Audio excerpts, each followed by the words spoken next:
കണ്ടുപിടിക്കുന്നത് എന്ന ഏറ്റവും ഉജ്ജ്വലമായ ചരിത്രം നിങ്ങൾ പഠിക്കേണ്ടതുണ്ട്. ആ ചരിത്രത്തിൽ നിന്നുകൊണ്ടാണ് നിങ്ങൾ ഇന്ന് കമ്മ്യൂണിസ്റ്റ് പ്രസ്ഥാനത്തെ തകർക്കാൻ വേണ്ടി ശ്രമിക്കുന്നത്. കമ്മ്യൂണിസ്റ്റ് പ്രസ്ഥാനത്തെ തകർക്കാനും എതിർക്കാനും നിങ്ങൾ ശ്രമിക്കുന്നത് കഴിഞ്ഞ കാലങ്ങളിൽ ഇടതുപക്ഷ പ്രസ്ഥാനങ്ങൾ നടപ്പിലാക്കിയിട്ടുള്ള മനുഷ്യ നന്മയിലൂടെയുള്ള ഉജ്ജ്വലമായ പ്രവർത്തനത്തിന്റെ ഭാഗമായാണ് ഞാനും നിങ്ങളും ഇന്ന് ഈ ഈട്ടം കൂട്ടിക്കണ്ടിട്ടുള്ള ഈ കാണുന്ന പുരോഗതിയുടെ മുഖത്ത് നമുക്ക് നിൽക്കാൻ വേണ്ടി കഴിയുന്നു. ഏതെങ്കിലും ഒന്ന് നിങ്ങൾ അതിന്റെ ഭാഗമായി കൊണ്ടുവന്നിട്ടുണ്ടോ? നിങ്ങൾ നോക്കൂ, ഈ കേരളത്തിൽ അധികാരത്തിൽ വന്ന് അധികം വൈകും മുമ്പ് ഏറ്റവും പെട്ടെന്ന് വിറ്റാൻ കിട്ടാവുന്നത് അതല്ലെങ്കിൽ വിൽക്കാൻ കഴിയാവുന്ന ഒന്നായി വിദ്യാഭ്യാസത്തെ ഇവിടുത്തെ പിന്നെ UDF കണ്ടിരുന്നു. നിങ്ങൾ കണ്ടോ? അധികാരത്തിൽ വന്ന് അധികം വൈകും മുമ്പ് വിദ്യാർത്ഥികളുടെയും ചെറുപ്പക്കാരുടെയും യുവജന പ്രസ്ഥാനങ്ങളുടെയും സമരങ്ങൾ ഉണ്ടാകുമെന്ന് വിദ്യാഭ്യാസ മേഖലയ്ക്കകത്ത് ഒരു ഗവൺമെന്റിന്റെ നിലപാട് പറയാൻ കഴിയാത്തതിന്റെ ഭാഗമാണ്. പിന്നെയോ വിദ്യാഭ്യാസം എന്ന് പറയുന്നത് ആർക്കും തീരെയിടാവുന്നതാണ്. നിങ്ങൾ കണ്ടില്ലേ, ഒരു നിർമ്മൽ മാധവൻ എന്ന് പറയുന്ന ഒരു തെക്കന് ഈ കേരളത്തിന്റെ അന്തരീക്ഷത്തിനകത്ത് നാം കണ്ടല്ലേ ഒരുപാട് പ്രശ്നം. ഞാനത് വിശദാംശങ്ങളിലേക്ക് പോകല്ല. എന്തിനാണ് ഈ നിർമ്മൽ മാധവനെ കോൺഗ്രസുകാരിങ്ങനെ സംരക്ഷിച്ചത്? ആലപ്പുഴയിലെ ഒരു സ്വകാര്യ കോളേജിൽ പഠിച്ചിരുന്ന നിർമ്മൽ മാധവൻ എന്ന് പറയുന്ന തെക്കനെ ഇതാ കോഴിക്കോട് എഞ്ചിനീയറിംഗ് കോളേജിൽ ഗവൺമെന്റ് കോളേജിൽ കൊണ്ടുവന്ന് ചേർക്കുന്നു. എന്താ സ്വാഭാവികമായും നമ്മുടെ രാജ്യത്തിനകത്ത് പഠിക്കുന്ന വിദ്യാർത്ഥികൾക്ക് പിന്നെ സീറ്റ് കിട്ടാനും അതുപോലെ തന്നെ ഉന്നത വിദ്യാഭ്യാസത്തിനും നമ്മൾ കാണുന്ന മാനദണ്ഡം മാർക്കാണ്, മെറിറ്റാണ് മാനദണ്ഡം. ആ മെറിറ്റിന്റെ അടിസ്ഥാനത്തിൽ സ്വാഭാവികമായും പഠനം നടത്തുന്ന വിദ്യാഭ്യാസ മേഖലയ്ക്കകത്ത് പുതിയ ഒരു സമ്പ്രദായം കൊണ്ടുവന്നിരിക്കുന്നു. എന്താണ് ആ സമ്പ്രദായം? ആ സമ്പ്രദായമാണ് ഉമ്മൻചാണ്ടിയുടെയും അതുപോലെ തന്നെ രമേശ് ചെന്നിത്തലയുടെയും കത്ത്. നിങ്ങൾ നോക്ക്, 1957 ഈ നാട്ടിൻപുറത്തെ സാധാരണക്കാരന്റെ അവിടെ ഏറ്റവും വയസ്സായിട്ടുള്ള ആളുകളോട് ചോദിച്ചാൽ അറിയാം. 1957 VMSന്റെ ഗവൺമെന്റ് കേരളത്തിൽ അധികാരത്തിൽ വന്നപ്പോ കേരളത്തിന്റെ പാടയോരങ്ങളിലും അതുപോലെ തന്നെ മണ്ണിൽ പണിയെടുക്കുന്ന പാവപ്പെട്ടവന്റെ ഈ പണിക്കാരുടെ കൂടെ കർഷക തൊഴിലാളിയുടെ കൂടെ മുണ്ടിന്റെ തലപ്പൊട്ട് തൂങ്ങി നടന്നിരുന്ന ചെറിയ കുട്ടികൾ ഇന്നലത്തെ മാറ്റിവെച്ച കഞ്ഞിവെള്ളം മുക്കിയെടുത്ത് അതിലെ വശ കുട്ടിക്ക് കൊടുത്ത് കഞ്ഞിവെള്ളം അവർ കുടിച്ച് പാടത്തും പറമ്പിലും പണിയെടുക്കുന്ന കർഷക തൊഴിലാളിയുടെ മക്കൾക്ക് വിദ്യാഭ്യാസത്തിന്റെ അറിവിന്റെ വാതായനങ്ങൾ 1987 മൂന്നക്ഷരം കൊണ്ട് അറിയാവുന്ന ലോകമറിയാവുന്ന മഹാനായ EMSന്റെ ഗവൺമെന്റാണ് കേരളത്തിൽ കൊണ്ടുവന്നത്. ആ വിദ്യാഭ്യാസത്തെയാണ് നിങ്ങൾ വിൽക്കാൻ വേണ്ടി ശ്രമിച്ചത്. എങ്ങനെ? ഉമ്മൻചാണ്ടിയുടെയും രമേശ് ചെന്നിത്തലയുടെയും കത്തുണ്ടായാൽ ഗവൺമെന്റ് എഞ്ചിനീയറിംഗ് കോളേജിൽ സീറ്റ് കൊടുക്കാമെന്ന് അതനുവദിക്കാൻ വേണ്ടി പറ്റുമോ? സുപ്രീം കോടതിയും അതുപോലെ തന്നെ അതിന് കീഴിലുള്ള എല്ലാ കോടതികളും വഴിയോര അതുപോലെ തന്നെ പ്രതിഷേധ പ്രകടനങ്ങൾ, വഴിയോര പൊതുയോഗങ്ങൾ, പ്രതിഷേധങ്ങളാകെ നിരോധിക്കപ്പെട്ട ഘട്ടത്തിൽ ഡിവൈഎഫ്ഐയും എസ്എഫ്ഐയും അതുപോലെ കമ്മ്യൂണിസ്റ്റ് പ്രസ്ഥാനങ്ങളൊന്നും തന്നെ ഒരു സമരവും നടത്തില്ല എന്നൊരു ദാസ്യത്തിന്റെയും ധാരണയുടെയും അടിസ്ഥാനത്തിൽ എല്ലാം വിൽക്കാൻ വെച്ചപ്പോഴാണ് കേരളത്തിലെ വിദ്യാർത്ഥി പ്രസ്ഥാനം സമരത്തിന്റെയും ഉജ്ജ്വലമായ പോരാട്ടങ്ങൾ ഇന്നലകളിൽ നമുക്കറിയാം. ഈ കേരളത്തിന്റെ മണ്ണിൽ കേരളത്തിന് പരിചയപ്പെടുത്തി കൊടുത്ത വിദ്യാർത്ഥി പ്രസ്ഥാനം അതിന്റെ ചരിത്രത്തിലേക്കൊന്നും നമ്മൾ കിടക്കണ്ട. ആര് ചോദിച്ചാലും ഉച്ചിരന്മാരുടെ ഒരു വിദ്യാർത്ഥി പ്രസ്ഥാനത്തിന്റെ പേര് ചോദിച്ചാൽ അത് എസ്എഫ്ഐ തന്നെയാണ് എന്ന് ആരും തീർച്ചയായിട്ടും പറയാവുന്ന ഒരു സാഹചര്യം ഈ കേരളത്തിന്റെ മണ്ണിൽ ഉണ്ടാക്കി കൊടുത്തിട്ടുണ്ട്. അവർ നടത്തിയ സമരത്തിന് നേരെ പോലീസ് നടത്തിയിട്ടുള്ള നിഷ്ഠൂരമായിട്ടുള്ള നായാട്ട് നിങ്ങൾ കണ്ടില്ലേ? തലക്കടിയേറ്റ് മരിക്കുമെന്ന് ഉറപ്പായപ്പോ കൂട്ടിട്ട കാലുകൊണ്ട് ചവിട്ടി മാറ്റി അങ്ങോട്ടും ഇങ്ങോട്ടും നെഞ്ചത്തേക്ക് വെടിയുതിർക്കുന്ന ഒരു പോലീസുകാരനെ കണ്ട നിങ്ങൾ? ഈ കേരളത്തിലെ പോലീസിന്റെയും അതുപോലെ തന്നെ പട്ടാളത്തിന്റെയും എല്ലാ പ്രതിലോമകാരികളുടെയും ആക്രമണത്തെ ചെറുത്താണ് ഈ പ്രസ്ഥാനം ഇവിടെ വളർന്നത് എന്ന ചരിത്രമറിയാതെയാണ് പ്രിയപ്പെട്ടവരെ ഇവർ ഈ സമരത്തെ അടിച്ചമർത്താൻ വേണ്ടി നിന്നത്. ഇതിനു വേണ്ടി നിർമ്മൽ മാധവൻ എന്ന് പറയുന്ന ഒരുത്തന് വേണ്ടി അവൻ ഈ വിദ്യാഭ്യാസത്തിന്റെ ഏറ്റവും ഉജ്ജ്വലമായ തീരുമാനത്തെ അവന്റെ മുന്നിൽ അടിയറ വയ്ക്കാൻ വേണ്ടി തീരുമാനിച്ചു. ഞങ്ങൾ അനുവദിക്കില്ല എന്ന് പറഞ്ഞു. അവസാനം പിന്നെ അവർക്ക് അതിന് അടിയറ വേണ്ടി വന്നു. നെഞ്ചും കൂടെ തെറ്റി നോക്കിയല്ലേ ഞാൻ വെടിവെച്ചത് എന്നല്ലേ രാധാകൃഷ്ണപിള്ള പറഞ്ഞത്. ഞാൻ വെടിവെച്ചത് അങ്ങനെയാണ്, കൊള്ളാതെ പോയത് അവന്റെ ഭാഗ്യമെന്നല്ലേ ഞാൻ പറഞ്ഞത്. അങ്ങനെയുള്ള ആളുകൾ നമ്മുടെ രാജ്യത്തുണ്ട്. ഇപ്പം മലപ്പുറത്തിന്റെ 4 ചുവരുകൾക്കകത്ത് പുറത്തിറങ്ങാതെ മറ്റ് ചുമതലകളെല്ലാം മാറ്റി കാശ്മീട്ടോ നീ ഒതുങ്ങിയിരുന്നോ എന്ന് പറഞ്ഞിരിക്കുകയാണ് രാധാകൃഷ്ണപിള്ളയോട് മലപ്പുറത്തുണ്ട്. പക്ഷെ ഇന്ന് വരെ മലപ്പുറത്തുകാർ പുറത്തു കണ്ടിട്ടില്ല അയാളാണ് തോക്കുചൂണ്ടി ഈ കേരളത്തിന്റെ വിദ്യാർത്ഥി പ്രസ്ഥാനത്തിന്റെയും യുവജന പ്രസ്ഥാനത്തിന്റെയും നേരത്തെ നോക്കി പറഞ്ഞ ഈ സമരം വേണ്ടായ അങ്ങനെ സമരം എന്തായാലും അങ്ങനെ മാറിയിട്ടുള്ളതാണോ? അല്ല. കണ്ടില്ലേ നിങ്ങൾ NJ രാജൻ പിന്നീട് പൊതുയോഗത്തിൽ വന്ന് പറഞ്ഞത് എന്ത് വൃത്തികേട് വേണമെങ്കിലും വിളിച്ചോ സ്വന്തമായി വിളിക്കുന്ന മതി. അതാണ് ഏറ്റവും വലിയ പ്രശ്നം. നിങ്ങൾ നോക്കൂ, ഒരു പിന്നെ പ്രതിഷേധ പ്രകടനത്തിനകത്ത് വിളിക്കുന്ന വാക്കിന്റെ തരത്തിലാണ് ഇപ്പോ പിന്നെ കോടതിയിൽ പുതിയ സംവിധാനങ്ങൾ വന്നിട്ടുണ്ട്. അപ്പൊ കോടതികളൊക്കെ പറഞ്ഞാൽ ഞങ്ങൾ ഈ സമരം നിർത്തി പോകുമെന്നാണ് ഇവർ കരുതിയത്. അവിടെ തീരുമാനിച്ചു തീർച്ചയായും വിദ്യാഭ്യാസ മേഖലയ്ക്കകത്ത പ്രശ്നം പരിഹരിക്കാൻ എല്ലാവരെയും വിളിച്ചു ചേർക്കുന്ന നിലപാടിലേക്ക് അവർക്ക് എത്തേണ്ടി വന്നില്ലേ? ഇപ്പോ നമ്മുടെ രാജ്യത്തിന്റെ പൊതുസ്ഥിതി വളരെ പ്രയാസകരമായ സ്ഥിതിയിലേക്ക് വരികയാണ്. ഇപ്പോ വാളയാറിലേക്ക് ഇങ്ങനെ നോക്കിക്കൊണ്ടിരിക്കുകയാണ് കേരളീയൻ. ഞാനതിന്റെ ചർച്ച വിശദാംശങ്ങളിലേക്ക് പോകാൻ വേണ്ടി താല്പര്യപ്പെടുന്നില്ല. ഇനിയിപ്പോൾ അത് പറയേണ്ടി വരും. വാളയാർ ചെക്ക് പോസ്റ്റിലേക്ക് ഇങ്ങനെ നോക്കുകയാണ്. തമിഴ്നാടിന് വെള്ളം കൊടുക്കുമ്പോൾ സ്വാഭാവികമായും അവിടെ ഉത്പാദിപ്പിക്കുന്ന പച്ചക്കറികളും അതുപോലെ മറ്റു സാധനങ്ങളും വാളയാർ വഴി നമ്മുടെ രാജ്യത്തേക്ക് വരണം. വാളയാർ വഴി നമ്മുടെ രാജ്യത്തേക്ക് അത് വരാൻ മണിക്കൂറുകൾ നീണ്ട ഒരു 2 മണിക്കൂർ നേരം സമരം നടന്നപ്പോഴേക്ക് കേരളീയനാകെ അങ്ങോട്ട് ആശങ്കപ്പെട്ടുകൊണ്ട് നോക്കുകയാണ്. എന്താ കാര്യം? ഈ കേരളത്തിന്റെ സ്ഥിതി വളരെ മോശമാണ്. കേരളത്തിന്റെ കാർഷിക മേഖല പരിരക്ഷിക്കുന്നതിന് വേണ്ടി ഇടതുപക്ഷ ഗവൺമെന്റ് കൊണ്ടുവന്ന എല്ലാ പാക്കേജുകളും എല്ലാം തകർത്തു. ഇപ്പൊ കർഷകനെ ഉത്പാദിപ്പിക്കുന്നതിന് താങ്ങ് വിലയില്ല നിശ്ചയിക്കുന്നു. കാർഷിക മേഖലയ്ക്കകത്തെ എല്ലാ പാക്കേജും തകർത്ത് ഇവർ ഒഴിവായി. മിണ്ടുന്നില്ലല്ലോ, ഒരക്ഷരം മിണ്ടുന്നില്ല. അപ്പൊ കർഷകന് രക്ഷയില്ലാത്തൊരു സാഹചര്യം സ്വാഭാവികമായി നീക്കാവുമെന്ന് അധികാരത്തിൽ വന്നപ്പോൾ സ്വാഭാവികമായിട്ട് നമുക്ക് ബോധ്യപ്പെട്ടു. വിദ്യാഭ്യാസ മേഖലയ്ക്കകത്തെ പ്രശ്നം വന്നു. ഈ ചെറുപ്പക്കാരന്റെ തൊഴിലുമായി ബന്ധപ്പെട്ട പ്രശ്നത്തിനകത്ത് ഡിവൈഎഫ്ഐ നടത്തിയ സമരത്തിന്റെ വോട്ട് നോക്കിയത് പറഞ്ഞാൽ അത് നീട്ടിക്കളയാമെന്നാണ്. നിങ്ങൾ നോക്കി PSC ലിസ്റ്റ് ഇങ്ങനെ നീക്കാൻ ഏത് പൊട്ടനും പറ്റും. PSC ലിസ്റ്റിനകത്തുള്ള സാധാരണക്കാരായിട്ടുള്ള തൊഴിലന്വേഷകർക്ക് തൊഴിൽ കൊടുക്കാൻ ആവശ്യമായ നിലപാടാണ് സ്വീകരിക്കേണ്ടത്. അപ്പോ ഇവർ ചെയ്യുന്നത് നീട്ടി കൊടുക്കുന്നത്. അപ്പൊ തൊഴിൽ സ്വപ്നത്തെ പോലും തകർക്കുന്ന നിലപാടാണ് ഇവർ സ്വീകരിച്ചത്. എന്നിട്ട് ഒരു പുതിയ സംവിധാനം കൊണ്ടുവരാൻ വേണ്ടിയിട്ടുണ്ട് കേരളത്തിനകത്ത്. ഇപ്പൊ അധികാരത്തിൽ വന്ന് കുറഞ്ഞ സമയം കൊണ്ട് ഉമ്മൻചാണ്ടി ചെയ്ത പ്രധാനപ്പെട്ട കുറച്ച് കാര്യങ്ങളുണ്ട്. അത് നമ്മുടെ നാട്ടിലെ പ്രധാനപ്പെട്ട കേന്ദ്രങ്ങളിൽ അല്ലെങ്കിൽ മലപ്പുറത്ത് നടന്നിട്ടുള്ള ജനസമ്പർക്ക പരിപാടി എന്തൊരു ഗംഭീരമായിട്ടാണ് പറഞ്ഞു നടക്കുന്ന ലീഗ് കോൺഗ്രസ് കുഞ്ഞാലിക്കുട്ടി ബിരിയാണി കൊടുത്തു. ബിരിയാണിയുടെ എല്ലാ സാധനങ്ങളും അയാൾ കൊടുത്തു. അതിനാവശ്യമായ ഗ്യാസിന്റെ വില മാത്രം 36,479 രൂപ. ഡിവൈഎഫ്ഐ വിവരാവകാശ പ്രകാരം മലപ്പുറം ജില്ല ഇന്ന് കളക്ടർക്ക് കൊടുത്തതിന്റെ ചോദ്യത്തിന് ഉത്തരമായിട്ട് ഇങ്ങനെ മണിമണിയായിട്ട് വന്നിരിക്കുകയാണ്. എത്ര ലക്ഷം രൂപ? 6 ലക്ഷത്തില്ല രൂപ ഞങ്ങൾ ഈ മാമാങ്കത്തിന് ചെലവഴിച്ചു. വേറെ ചെലവുണ്ട്, അത് ഞങ്ങളുടെ ഭാഗത്തല്ല, അത് മറ്റേ ആളുകളോട് ചോദിക്കണം. ഉത്തരം ഇങ്ങനെ തന്നുകൊണ്ടിരിക്കും. വിവരാവകാശം വഴി എല്ലാം പറയണം.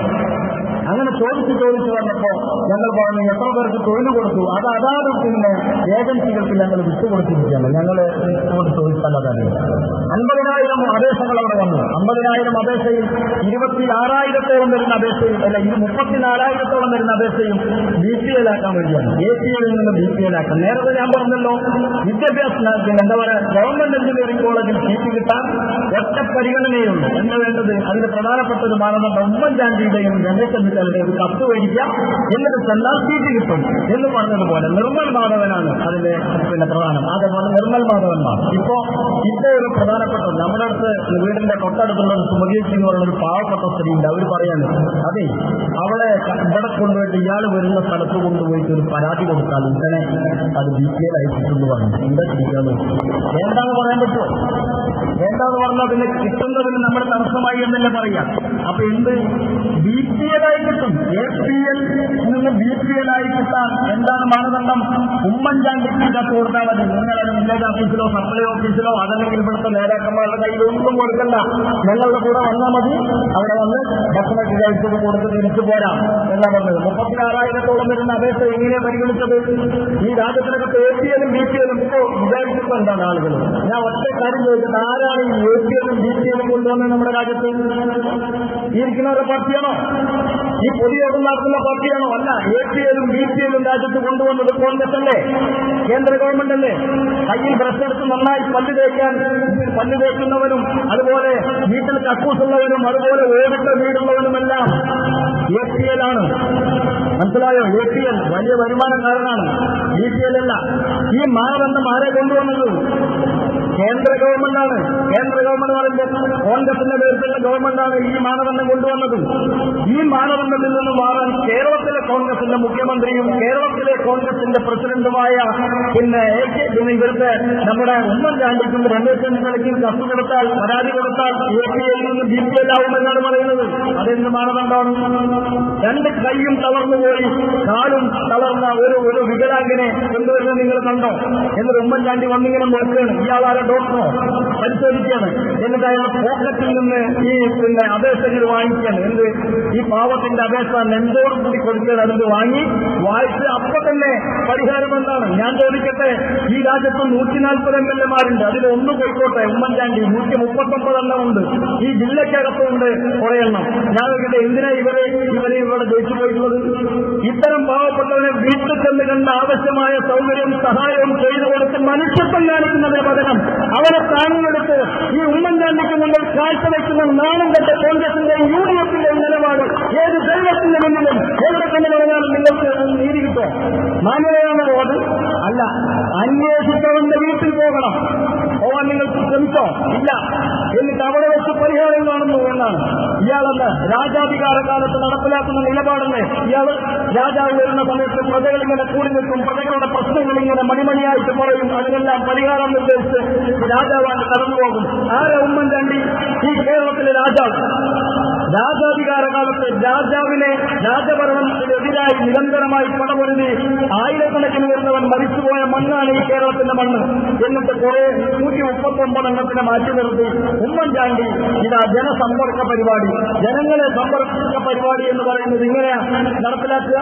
എന്നിട്ട് അയാൾ ഇങ്ങനെ ജനങ്ങൾ എന്തെങ്കിലും കിട്ടുമെന്ന് കാണുമ്പോൾ സ്വാഭാവികമായും പറഞ്ഞു പ്രചരിപ്പിക്കുന്നതിന്റെ ഭാഗമായിട്ട് ശരിയാണ്. ഇത് മാന്യതയാണോ? ഒരു മാന്യമായ ഭരണ സംവിധാനമാണോ? ശമ്പളം പറ്റുന്ന ലക്ഷക്കണക്കിന് വരുന്ന ജീവനക്കാർ നമ്മുടെ രാജ്യത്തിന്റെ ശമ്പളം പറ്റുന്ന ലക്ഷക്കണക്കിന് വരുന്നവർ ഇടക്കിടയ്ക്ക് കൂലിയൊക്കെ കൂട്ടിക്കൊടുത്ത് ശമ്പളം വർദ്ധിപ്പിച്ചു കൊടുത്ത് മാന്യമായി പണിയെടുക്കാൻ പഠിപ്പിച്ച ഒരു വിഭാഗം നമ്മുടെ രാജ്യത്തുണ്ട്. അവരെ കൊണ്ട് പണിയെടുപ്പിക്കാൻ ആവശ്യമായിട്ടുള്ള ഒരു സാമാന്യമായ ഉയർന്ന് പ്രവർത്തിക്കാൻ പോലും കെൽപ്പില്ലാത്ത പിടിപ്പുകെട്ട മുഖ്യമന്ത്രിയായി ഉമ്മൻചാണ്ടി മാറിയതിന്റെ ഭാഗമായിട്ടാണ് നാട്ടിലെ ആളുകളുടെ ഇടയിലേക്ക് ഇങ്ങനെ ഇറങ്ങി വരുന്നത്. അല്ലാതെ വേറെന്താ? അങ്ങനെയാണോ ചെയ്യുന്നത്?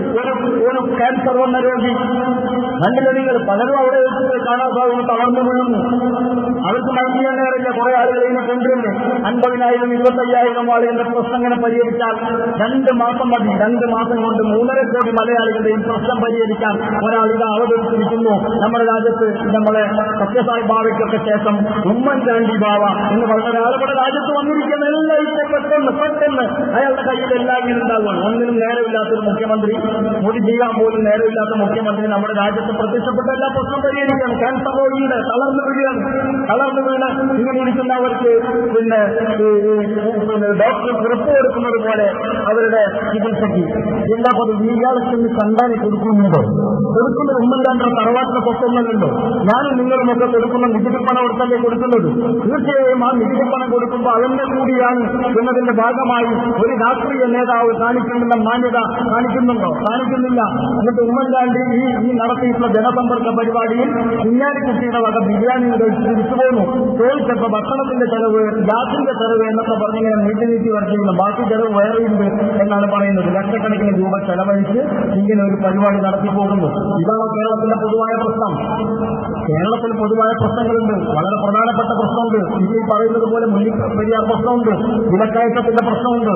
നിരന്തരമായി ഡീസലിന്റെയും പെട്രോളിന്റെയും വില വർദ്ധിക്കുന്നതിന്റെ ഭാഗമായി ഈ നിത്യോപയോഗ സാധനങ്ങളുടെ വില വർദ്ധിക്കുന്നു. ഇപ്പൊ ചന്ത നടക്കുന്നുണ്ട്. ചന്തയ്ക്കകത്ത് സ്വാഭാവികമായി വിതരണം ചെയ്യുന്ന എല്ലാത്തിനും ഒരു സബ്സിഡി ഉണ്ടായിരുന്നു. ഇപ്പൊ സബ്സിഡി പിൻവലിച്ചതിന്റെ സ്ഥിതിയാണ് ഇവിടെ കാണുന്നത്. ഇവിടെ നമ്മുടെ രാജ്യം നടന്നുകൊണ്ടിരിക്കുന്നത്. ഈ നിലവാരത്തിലേക്കാണ് കേരളത്തിലെ ഈ UDF-ന്റെ അധികാരം മുന്നോട്ട് പോകുന്നത്. PJ ജോസഫും അതുപോലെ തന്നെ മാണിയും അതുപോലെ ചില ആളുകളും നമ്മുടെ രാജ്യത്തെ ചില പ്രശ്നങ്ങൾ ഇങ്ങനെ ഉണ്ടാക്കിക്കൊണ്ടിരിക്കുകയെന്ന് പറഞ്ഞപ്പോൾ അതിനൊരു കോൺഗ്രസ്സുകാരൻ പറഞ്ഞ മറുപടി ഉണ്ടായിരുന്നു. ഇപ്പോ PJ ജോസഫ് തീർച്ചയായിട്ടും ഒരു പറയും. കാരണം മൂപ്പരുടെ പാർട്ടി മുല്ലപ്പെരിയാറും ഒക്കെ ഒഴിച്ചു പോകും എന്നാ പറഞ്ഞു. എത്ര ലാഘവത്തോടും തമാശയോടും കൂടി ആ പ്രശ്നം കണ്ടത്. ഉമ്മൻചാണ്ടി പറയുന്നത് മാണിയും അതുപോലെ തന്നെ PJ ജോസഫും ഒക്കെ അങ്ങനെ പറയട്ടെ, അവരത് പറയുമെന്നാണ്. കാരണം അവരുടെ ഏറ്റവും ശക്തമായി നിൽക്കുന്ന ജില്ലകളിലാണ് ഈ പ്രശ്നം ഉണ്ടായത്. അപ്പൊ അതുകൊണ്ട് അവരെ ഒഴിച്ചു പോകുമെന്ന് പേടിച്ചിട്ടാണ് അവർ പറയുന്നത്. ഒരു ദേശീയ പാർട്ടി എന്ന നിലയ്ക്ക് ഇവരെടുക്കേണ്ടുന്ന നിലപാട് തീർച്ചയായിട്ടും എടുക്കണ്ടേ. പിന്നെ CPIM-ന്റെ ദേശീയ പാർട്ടി എന്ന നിലയ്ക്ക് CPIM എടുക്കുന്ന ഏറ്റവും കൃത്യമായ നിലപാട് നമ്മുടെ രാജ്യത്തുണ്ടല്ലോ. അപ്പൊ 2 മുഖ്യമന്ത്രിമാരെ വിളിച്ചു വരുത്തിക്കൊണ്ട് മുല്ലപ്പെരിയാർ പ്രശ്നം പരിഹരിക്കുന്നതിന്റെ ഇതിന്റെ ഭാഗമായി പരിഹരിക്കാൻ ആവശ്യമായ നിലപാട് സ്വീകരിക്കാത്ത പിന്നെ പ്രധാനമന്ത്രിയോട് ഈ AK ആന്റണിയും അതുപോലെ വയലാർ രവിയും അതുപോലെ വേറൊരാളുണ്ട് ഈ അഹമ്മദിനെ പോലെയുള്ള ആളുകൾ നമ്മുടെ ജില്ലയിൽ നമുക്ക് പ്രധാനമായി ചോദ്യം ചെയ്യപ്പെടേണ്ട ഒരാളല്ലേ ഈ അഹമ്മദ് എന്ന് പറയുന്ന കക്ഷി. നിങ്ങൾ നോക്കൂ, ഈ അഹമ്മദ് എന്താ പറഞ്ഞത്? മുല്ലപ്പെരിയാർ പ്രശ്നവുമായി ബന്ധപ്പെട്ട് എന്തെങ്കിലും പറഞ്ഞിട്ടുണ്ടോ? മുല്ലപ്പെരിയാർ പ്രശ്നം എന്ന് പറയുന്നത് രാജ്യത്ത് കത്തി നിൽക്കുകയാണ്.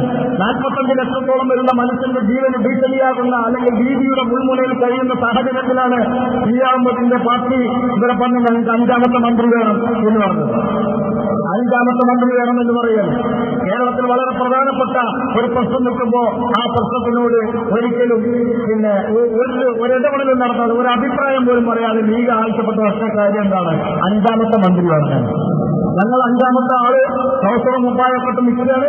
അത് നിൽക്കാൻ തുടങ്ങിയിട്ട് കുറെ നേരമായി. നിങ്ങൾ പിടിച്ചടിക്കുന്നില്ല, അത് ഉടനെ വേണം.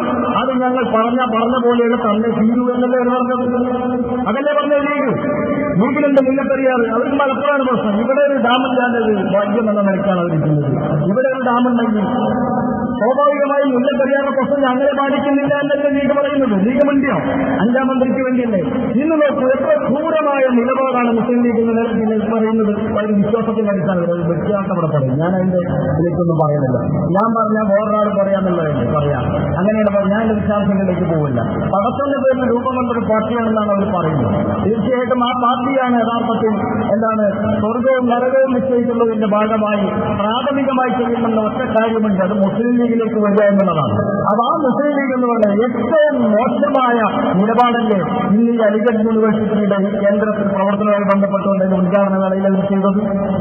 എല്ലാവരും ചെയ്യുന്നത് എത്ര പൊതുയോഗങ്ങൾ LDF ഭരിക്കുന്ന സമയത്ത് പറഞ്ഞു നടത്തിയത്. എന്നിട്ട് അലിഗഡ് യൂണിവേഴ്സിറ്റിയുടെ ഓഫ് ക്യാമ്പസ് മലപ്പുറം ജില്ലയ്ക്കും കേരളത്തിനും നഷ്ടപ്പെടുത്താൻ വേണ്ടിയുള്ള നിലപാട് PS അച്യുതാനന്ദൻ ചെയ്യാണ് എന്ന് പ്രചരിപ്പിച്ച് നടന്നവരല്ലേ? അത് വന്നല്ലോ. അത് വന്നതിന് ശേഷം അതിനൊരു മാന്യത കാണിച്ചു കൊടുക്കണോ? അത് കാണിച്ചോ? ഇല്ല. പാണക്കാട് കിടക്കുന്ന സ്ഥലത്ത് കൊണ്ടുവരണമെന്ന് ആവശ്യപ്പെട്ട് ലീഗുകാർ ആവശ്യപ്പെട്ടപ്പോൾ അവിടെ വേണ്ട, ഇവിടെ മതി എന്ന് തീരുമാനിച്ചു. ഇവിടെ അതിനാവശ്യമായിട്ട് എല്ലാ കാര്യങ്ങളും ചെയ്തു. തീർച്ചയായിട്ടും അതിന്റെ ഉദ്ഘാടനം നടക്കുമ്പോൾ ഒരു മാന്യത കാണിക്കട്ടെ. അതിനുവേണ്ടി പ്രവർത്തിച്ചവരോട് ഒരു മാന്യത കാണിക്കാൻ ഒരല്പമെങ്കിലും മര്യാദ മുസ്ലിം ലീഗ് ആ കാര്യത്തിനകത്ത് കാണിച്ചില്ല. എന്നിട്ട് CPM ബഹിഷ്കരിച്ചു. മാന്യതയില്ലാത്തവർക്ക് കയറി കഴിഞ്ഞ നിലപാടാണ് നമ്മൾ സ്വീകരിക്കാറ്. അല്ല, തീർച്ചയായിട്ടും അങ്ങനെയല്ല. കേരളത്തിനകത്ത് ഇടതുപക്ഷം അധികാരത്തിൽ വന്ന സമയത്ത് ഹജ്ജ് ഹൗസിന്റെ ഉദ്ഘാടനം വേണം. നിങ്ങൾ ശ്രദ്ധിക്കണം. ഹജ്ജ് ഹൗസിന് വേണ്ടി പണം ചെലവഴിക്കുമ്പോൾ ഞാൻ ചെയ്ത കാര്യം നിങ്ങൾ മനസ്സിലാക്കണം. ഈ രാജ്യത്തെ ദൈവത്തിന്റെ സൽപുത്രന്മാരായിട്ടുള്ള പാവപ്പെട്ടവരായിട്ടുള്ള ആളുകൾക്ക് പിന്നെ ആനുകൂല്യങ്ങൾ പ്രഖ്യാപിച്ച കാര്യവും നിങ്ങൾ മറക്കണ്ട. ഇവിടെ അതിനെതിരായി പ്രവർത്തിച്ചവരൊക്കെ നമുക്കറിയാം. തീർച്ചയായിട്ടും പിന്നെ ഇവർ മുസ്ലിമുല്ലാക്കന്മാരെന്ന് വിളിക്കുന്ന പാവപ്പെട്ട മദ്രസ അധ്യാപകർക്ക് നമ്മൾ കൊടുത്തത്, അതുപോലെ അമ്പലങ്ങളിലും അതുപോലെ മറ്റ് സ്ഥലങ്ങളിലും പൂജാരികളായി നിൽക്കുന്ന പാവപ്പെട്ടവർക്ക് അവരുടെ മനസ്സിങ്ങനെ എരിഞ്ഞുകൊണ്ടിരിക്കുന്നു. നമ്മൾ 2 രൂപ 1 രൂപയൊക്കെ ഇങ്ങനെ പുഷ്പാഞ്ജലിയൊക്കെ പോയി കഴിച്ചു വരുമ്പോൾ അതിന് 5 രൂപ കൊടുത്തു പോലും അവിടെ ഈ വിളക്കെറിയുന്നതിന് തുല്യമായി ഹൃദയത്തിൽ ഇങ്ങനെ എന്താ പറയാ പ്രയാസങ്ങൾ എരിഞ്ഞുകൊണ്ടിരിക്കുന്ന മനുഷ്യന് ഒരു എന്താ പറയാ ഒരു മാന്യമായ പിന്നെ സംവിധാനം ഒരുക്കിയത് ഈ ഇടതുപക്ഷ ഗവൺമെന്റ് അല്ലേ? അപ്പൊ ദൈവത്തിന്റെ സൽപുത്രന്മാർക്ക് പോലും തീർച്ചയായും ഇടതുപക്ഷ ഗവൺമെന്റ് മതവും ജാതിയും ഒന്നും നോക്കാതെ ജീവിതത്തിന്റെ പ്രയാസം അനുഭവിക്കുന്നവന്റെ മുഖത്ത് നോക്കി അനിവാര്യമായ തീരുമാനമെടുത്ത ജനപക്ഷ ഗവൺമെന്റായിരുന്നു ഇടതുപക്ഷ ഗവൺമെന്റ് എന്നതിന്റെ തെളിവാണ് ഈ ഓർക്കേമ്പസ് എന്ന് പറയുന്ന സംഭവം പോലും ഈ മലപ്പുറം ജില്ലക്കകത്ത് വന്നതെന്ന കാര്യത്തിൽ നിങ്ങൾ തർക്കം കാണിക്കണ്ട. എന്നിട്ട് നിങ്ങൾ കാണിക്കുന്നതോ ഏറ്റവും മോശമായ നിലപാടാണ് നിങ്ങൾ അതിനകത്തെടുത്തത്. നിങ്ങൾ രാഷ്ട്രീയ പ്രസ്ഥാനമാണ് എന്ന് പറയുമ്പോൾ അതിനപ്പുറത്ത് വർഗീയ നിലപാടോടുകൂടി പ്രവർത്തിക്കുന്നു എന്ന് ഈ രാജ്യത്തിനകത്ത് പലർക്കും കോമൺ സെൻസ് ഉള്ളവർക്ക് ബോധ്യപ്പെടുന്ന നിലപാടിലേക്കാണ് നിങ്ങൾ പോകുന്നത്. നിങ്ങളെക്കുറിച്ച് കൂടുതൽ പറയാനുണ്ട്. അതിന്റെ വിശദാംശങ്ങളിലേക്കൊന്നും ഞാൻ പോകുന്നില്ല. തീർച്ചയായും നിങ്ങൾ ഓരോ പ്രവർത്തനങ്ങൾ കൊണ്ട് കൃത്യമായി ഞങ്ങൾ ആരാണ് എന്തിനെ പ്രതിനിധാനം ചെയ്യുന്നതെന്ന് ഇവിടെ ബോധ്യപ്പെടുന്ന നിലപാട് നമുക്ക് ബോധ്യപ്പെടുകയാണ്. അതുകൊണ്ടാണ് ഞാൻ പറഞ്ഞത് ഈ കാണിച്ച കാര്യങ്ങൾ.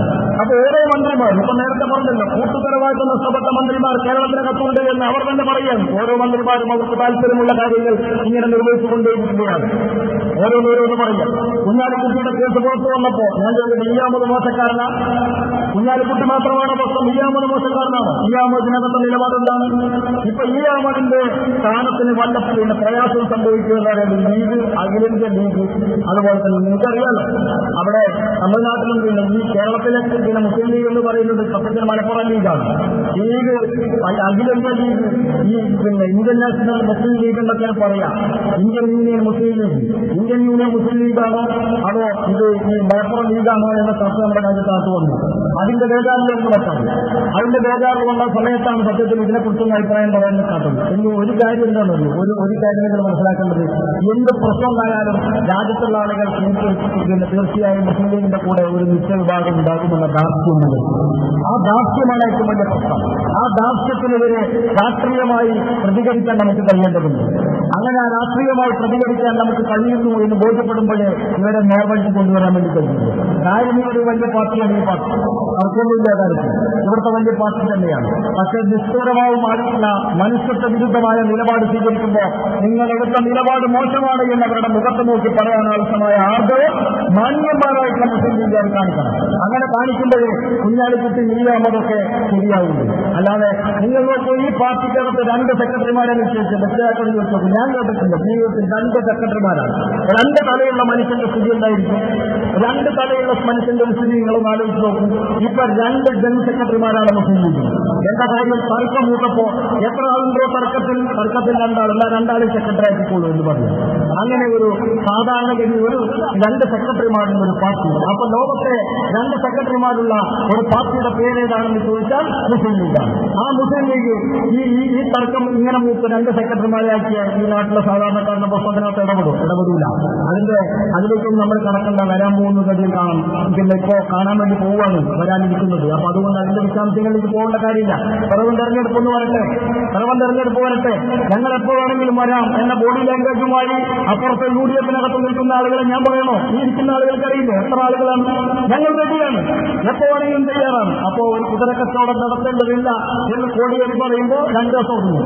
പിന്നെയും ഞങ്ങൾക്ക് വന്നാൽ താല്പര്യമുണ്ട്. കാരണം എന്താ അറിയോ, ഈ മാണിയും അതുപോലെ ജോസഫും ഈ 2 സാധനങ്ങളും യോജിച്ചപ്പോൾ ഗംഭീരമായി ഒന്നും കൂടെ വലിയൊന്ന് അതല്ലെങ്കിൽ വലിയ വലുപ്പമുണ്ടാവുമല്ലോ എന്നവർ കരുതിയത്. പക്ഷെ വേറെ പ്രശ്നമുണ്ടായി.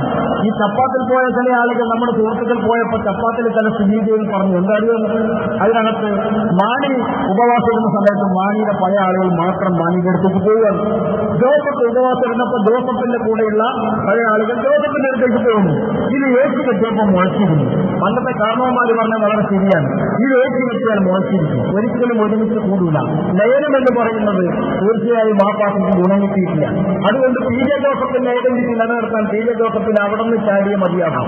ഒന്ന് മാണിയിൽ നിന്ന് ചാടണം, 2 ചാട്ടം ചാടണം.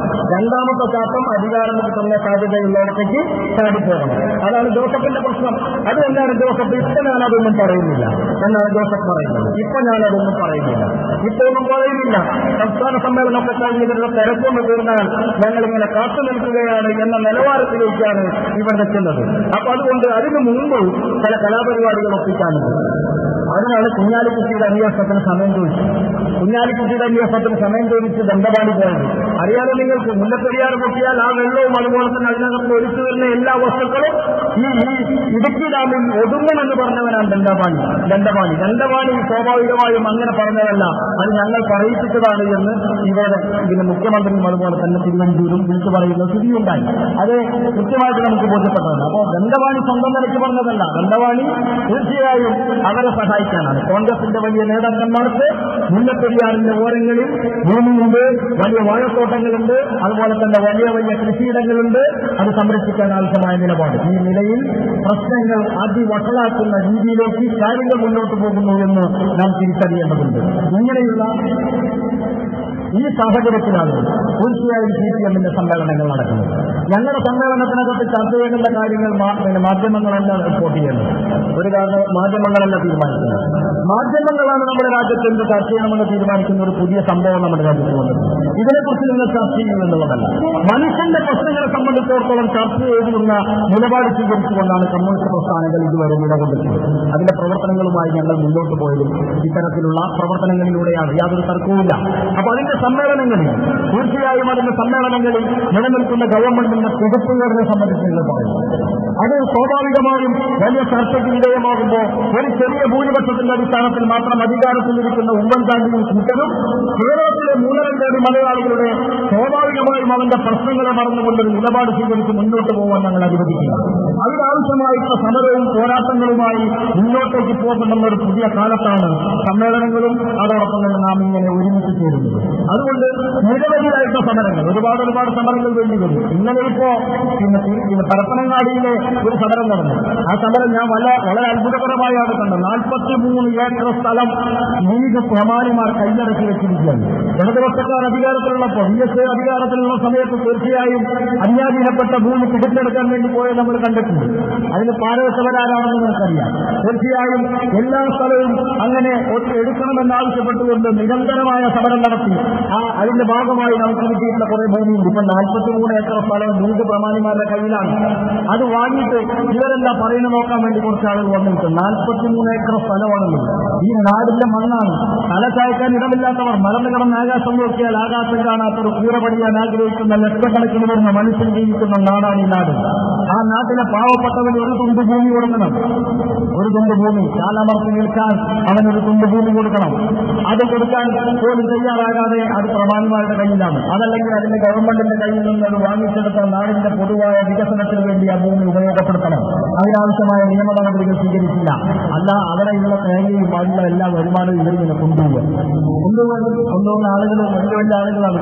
ഹജ്ജിന് പോയവരാണ്, അതുപോലെ ലീഗിന്റെ പൊതുപരിപാടികളിൽ പിന്നെ മുന്നിലിരിക്കുന്നവരാണ്, പ്രസംഗിക്കുന്നവരാണ്, അതിന്റെ പ്രവർത്തനങ്ങളൊക്കെ നടത്തുന്നവരാണ്. ഞാൻ ചോദിക്കുന്നത്, ഇങ്ങനെ മനുഷ്യത്വ വിരുദ്ധമായ നിലപാട് സ്വീകരിച്ചു പോകേണ്ടവരാണോ ഈ ജാതി കൂട്ടര്? അല്ല. അവിടെ ഇന്നലെ സമരം വന്നപ്പോൾ സമരം കാണാനും കേൾക്കാനും കുറെ ആളുകൾ ലീഗ് അവിടെ രണ്ടഭിപ്രായത്തിലേക്ക് നിൽക്കുന്ന സ്ഥിതി നമുക്ക് ബോധ്യപ്പെട്ടു.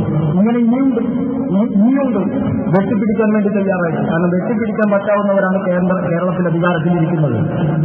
എന്തും വെട്ടിപ്പിടിക്കാനുള്ള സൗകര്യവും സഹായവും അവർക്ക് ചെയ്തുകൊണ്ടിരിക്കുകയാണ്. അപ്പൊ അതിനുവേണ്ടി സ്വാഭാവികമായും താഴെ ഈ തരത്തിലുള്ള ആളുകൾ അതിന് തയ്യാറാകും. നിങ്ങൾ കണ്ടില്ലേ, മുമ്പ് മാഫിയ സംഘങ്ങൾ വല്ലാതെ ഒതുങ്ങി നിൽക്കുന്നൊരു ഘട്ടമുണ്ടായിരുന്നു. ഇപ്പൊ മാഫിയ സംഘങ്ങൾ വരെ കൂടെ തന്നെ കൂടിയിരിക്കുകയാണ്. എല്ലാ മാഫിയ സംഘങ്ങളും സജ്ജമായിട്ട് നിൽക്കുകയാണ്. ഇപ്പൊ ഒരു പുതിയ ടീം വന്നിട്ട് നിങ്ങളുടെ നാട്ടിലും കൂടി, നിങ്ങളുടെ നാട്ടിൻ പുറത്തേക്ക് റോഡ് വേണോ എന്ന് ചോദിച്ചിട്ട് ഒരാൾ നിങ്ങളുടെ വേണം എന്ന് പറഞ്ഞു. ഞങ്ങൾ കേന്ദ്രത്തിനോ കേരളത്തിനോ എവിടുന്നോ കൊണ്ടുവരുന്ന നിങ്ങൾ നോക്കണ്ട, ഞങ്ങൾ റോഡ് നിങ്ങൾക്ക് തരും.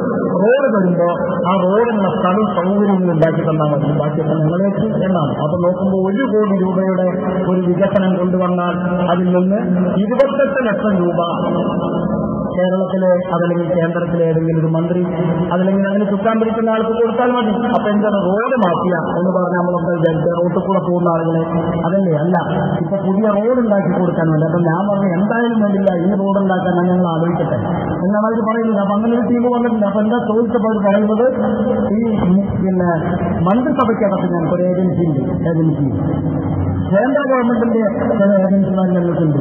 ഈ ഏജൻസി വഴി ഞങ്ങൾ റോഡ് കൊണ്ടുവരും, കൊടുക്കാതെ അവർക്ക് കൊടുക്കും. അപ്പോഴാണ് അവർ പറയുന്നത്, പിന്നെ കോൺഗ്രസിന്റെ ഒരു MP പിന്നെ തമിഴ്നാട്ടിനോ അതോ കർണാടകയിലുള്ള ഒരു MPയുടെ ഒരു രാജ്യസഭാ മെമ്പറുടെ പേരിൽ അയാളുടെ ഒരു ഫണ്ട് പോലും ഇവിടെ കൊണ്ടുവരുന്നത്. അയാൾക്ക് എന്താണ് മലപ്പുറം ജില്ലയിലെ ഏതെങ്കിലും റോഡ് ഉണ്ടാക്കാനുള്ള തിരക്ക്? അതല്ല, അയാളുടെ ഫണ്ട് കൊണ്ടുവരും.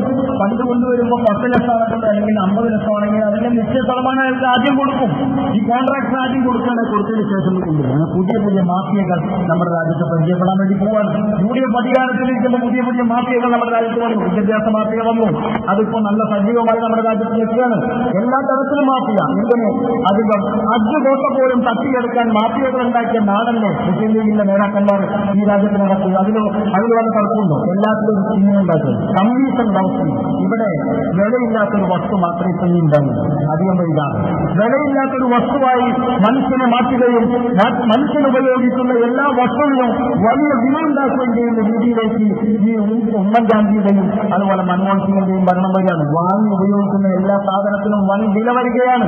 സ്വാഭാവികമായിട്ട് ഉപയോഗിക്കുന്ന മനുഷ്യന് എന്തെങ്കിലും ഒരു വില ഇവർ കൽപ്പിക്കുന്നുവെങ്കിൽ അവന് ജീവിക്കാൻ ആവശ്യമായ പരിരക്ഷയാണ് ഇവർ നൽകേണ്ടത്. ഒരു പുതുവിന്റെ വില പോലും നൽകാത്ത വിധത്തിൽ കോർപ്പറേറ്റ് മുതലാളിമാർക്ക് ഈ രാജ്യത്തെ കീഴെഴുതുന്ന പ്രധാനമന്ത്രി പ്രധാനമന്ത്രിയും അതുപോലെ തന്നെ പ്രധാനമന്ത്രിയുടെ നേതൃത്വത്തിലുള്ള ആ ഗവൺമെന്റും അതേപോലെ അതിനെ കണ്ടുപിടിക്കുന്ന അതിനോടൊപ്പം നിൽക്കുന്ന ഒരു ഗവൺമെന്റും കേരളത്തിനകത്തുണ്ടാകുന്നു.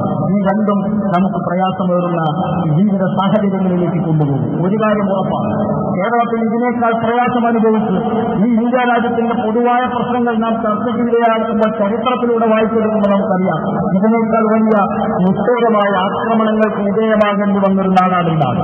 അതുപോലെ തന്നെ ഒരുപാട് പ്രയാസങ്ങളും ദുരിതവും നിറഞ്ഞ ജീവിത സാഹചര്യത്തെ താങ്ങേണ്ടി വന്നവരാണ് കേരളീയർ. പക്ഷേ ഇതിനെല്ലാം മനുഷ്യന് ജീവിക്കാൻ ആവശ്യമായ എല്ലാ അർത്ഥത്തിലുമുള്ള സൗകര്യങ്ങളും സഹായങ്ങളും നൽകാൻ കെൽപ്പുള്ള ഭരണാധികാരികൾ ഉണ്ടായിട്ട് കൂടി അവന്റെ ജീവിത സാഹചര്യങ്ങളെ തട്ടിയെടുത്ത് അവന്റെ ദുഃഖത്തിലേക്കും അത് പ്രയാസത്തിലേക്കും തള്ളിവിടുന്ന നിലപാടിലേക്ക് പോകുന്ന ഈ ഗവൺമെന്റുകൾക്കെതിരായിട്ടുള്ള ഉജ്ജ്വലമായ പോരാട്ടമല്ലാതെ പോമഴിയില്ലാത്തൊരു കാലത്താണ് പ്രിയപ്പെട്ടവരെ ഞാനും നിങ്ങളും ജീവിക്കുന്നത്. അതുകൊണ്ട് രാഷ്ട്രീയം വേണ്ടതില്ല എന്ന് തീരുമാനിച്ചിറങ്ങിയ ഒരു വിഭാഗത്തെ നമുക്ക് കാണാം.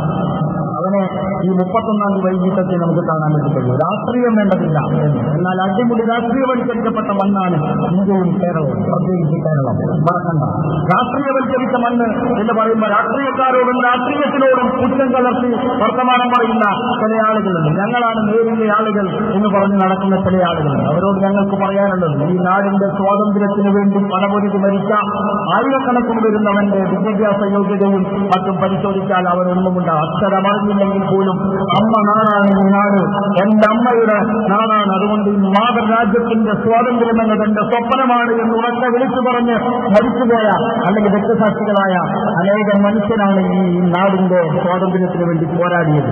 ഇന്നെപ്പോലെയുള്ളവരല്ല. അതുകൊണ്ട് രാഷ്ട്രീയം എന്ന് പറയുന്നത് മോശമാണ് എന്ന് പറയുന്നവരോട് രാഷ്ട്രീയത്തെ മലീമസപ്പെടുത്തുന്ന ചില രാഷ്ട്രീയക്കാർ നമ്മുടെ രാജ്യത്തുണ്ട്.